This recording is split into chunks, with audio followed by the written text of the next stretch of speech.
సంగమా దేవుడి యొక్క పరిశుద్ధ స్థానం ఎక్కడ ఉంటుందయ్యా అనేది మనం కనుక పరిశీలన చేసుకుంటే ముందుగా మనం ఏం కావాలి? తుమ్మ చెట్టు నుంచి వేరవ్వాలి. చెట్టు నుంచి ఏం కావాలి? వేరవ్వాలి. వేరైన మనలోంచి ఏం కావాలి? ఆ కొమ్మలు అనేవి, ఆ ముడులు అనేవి, ఆ ముళ్ళని ఏమేయాలి? కొట్టివేయబడాలి. ఏం కావాలి? కొట్టేయాలి.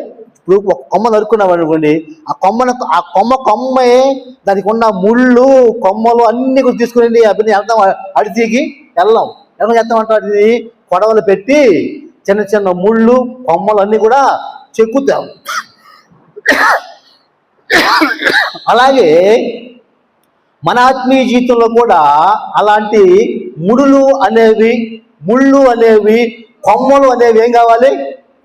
వదిలే కూర్చో. ఏం కావాలి? ఆ కొమ్మలో ఉన్న ఆ ముళ్ళు అనేవి ఏం కావాలి? కొట్టివేయబడాలి. కొట్టివేయబడిన తర్వాత ఏం కావాలి? చదును చేయబడాలి. ఏం కావాలి?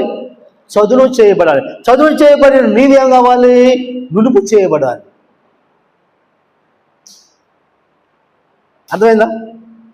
ఇప్పుడు మనం నేను చెప్పే కదా, కోసిన ఆ మొద్దులు ఏముంటాయి? ఎత్తు పల్లాలు ఉంటాయి. వాడు మిషన్ మీద కరెక్ట్గా కోసినా కానీ చేసే మేస్తి దాన్ని ఎట్లా చూస్తాడు, కన్సు పెట్టి ఎట్లా చూస్తాడు. ఎందుకని? ఎత్తు పల్లాలు ఏమైనా ఉంటాయేమోనని. ఎత్తు పల్లాలు ఉన్నప్పుడు దాన్ని ఏం చేస్తాడు? బాడిసి పెట్టి చెక్కుతాడు. చెక్కి ఏం చేస్తాడంట? నునుపుగా తయారు చేస్తాడు. అలాగే వేరు చేయబడాలి, చెక్కబడాలి, నునుపు చేయబడాలి, చదును చేయబడాలి. చదును చేయబడిన తర్వాత నీ మీద ఏం కావాలంటప్పుడు దేవుని మహిమ ప్రకాశింపచేయాలి. అలా వేరు చేయబడి నరకబడి వేరు చేయబడి చదువు చేయబడి నునుపు చేయబడిన అలాంటి అనుభవం కలిగిన వ్యక్తి ఎవరైతే ఉంటారో ఆ వ్యక్తులు దేవుడు ఉండటానికి ఇష్టపడతాడు. స్తోత్రం, హల్లెలూయా. ఇప్పుడు వాడు మందసం చేసిన తర్వాత దానిలో ఏముంచారంట? దానిలో ఏముంచారు?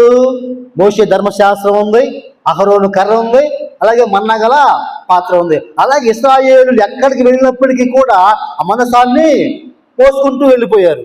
ఎందుకని? ఆ మందసంలో ఇప్పుడు ఏముంది? తుమ్మకర్ర లేదు, దేవుని మహిమ ఉంది. స్తోత్రం, హల్లెలూయా. ఆ మహిమ ఉన్నది కాబట్టి ఆ మహిమ ద్వారా వాళ్ళు 40 సంవత్సరాల పాటు పోషించబడ్డారు.